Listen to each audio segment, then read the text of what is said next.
Hello viewers, আসসালামু আলাইকুম। সবাই কেমন আছেন? আশা করি সবাই অনেক ভালো আছেন। আলহামদুলিল্লাহ, আমি অনেক ভালো। তো এই বিষয়ে অনেকেই জানতে চান যে কিভাবে ইউটিউব চ্যানেল ডিলিট করে নিতে হয়। আমরা সবাই তো একটি ইউটিউব চ্যানেল ক্রিয়েট করে ফেলতে পারি, কিন্তু পরে আমাদেরকে বিভিন্ন প্রয়োজনে বিভিন্ন কারণে আমাদেরকে চ্যানেল ডিলিট করে ফেলার প্রয়োজন পড়ে। যদি আমাদের চ্যানেল কোনো কারণে ডেড হয়ে যায় বা ফ্রিজ হয়ে থাকে, তাহলে আমাদেরকে চ্যানেল ডিলিট করার প্রয়োজন হয়। তো যাই হোক, আজকের ভিডিওতে আমি আপনাদের সাথে এটাই শেয়ার করব যে কিভাবে খুব সহজেই পার্মানেন্টলি আপনার চ্যানেলটা ডিলিট করে ফেলতে পারবেন।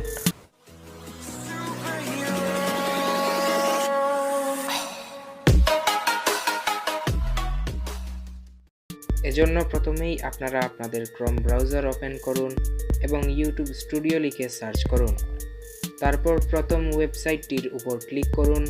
তারপর এখানে একটু ডান দিকের উপরের কর্নারে জুম করে প্রোফাইল পিকচারে ক্লিক করুন।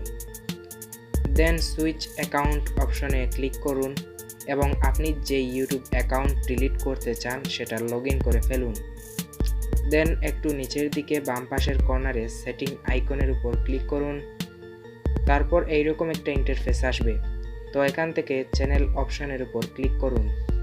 দেন এখান থেকে অ্যাডভান্স অপশনের উপর ক্লিক করুন এবং নিচের দিকে সোয়াইপ করুন। তারপর এখানে একটি অপশন দেখতে পাচ্ছেন, রিমুভ ইউটিউব কন্টেন্ট, সেটির উপর ক্লিক করুন। তারপর আপনার অ্যাকাউন্টের পাসওয়ার্ড দিয়ে দিন। তারপর নেক্সটে ক্লিক করুন।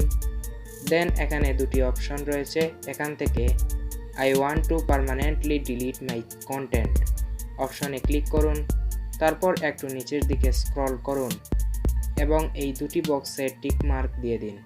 তারপর ডিলিট মাই কন্টেন্ট অপশনে ক্লিক করুন। তারপর এখানে আপনার ইমেইল অ্যাড্রেস চাইবে, এখানে আপনি আপনার ইমেইল অ্যাড্রেসটা দিয়ে দিন। ব্যাস, আমাদের কাজ শেষ। তো এইভাবেই কিন্তু আপনি আপনার চ্যানেলটাকে খুব সহজেই পার্মানেন্টলি ডিলিট করে নিতে পারবেন। তো এই ছিল আজকের ভিডিও। যদি ভিডিওটি ভালো লাগে থাকে তাহলে একটি লাইক মাস্ট দিয়ে দেবেন এবং কমেন্ট বক্সে মাস্ট জানিয়ে দেবেন ভিডিওটি কেমন লাগলো এবং পরবর্তীতে কোন ধরনের ভিডিও চান অবশ্যই আমাকে জানাবেন। এবং এরকম আরও ভিডিও পেতে আমার চ্যানেলটাকে সাবস্ক্রাইব করে রাখবেন এবং পাশে থাকা বেল আইকনটা অবশ্যই বাজিয়ে রাখবেন। তো দেখা হচ্ছে নেক্সট কোনো ভিডিওতে। ততক্ষণ পর্যন্ত ভালো থাকবেন, সুস্থ থাকবেন। খোদা হাফিজ।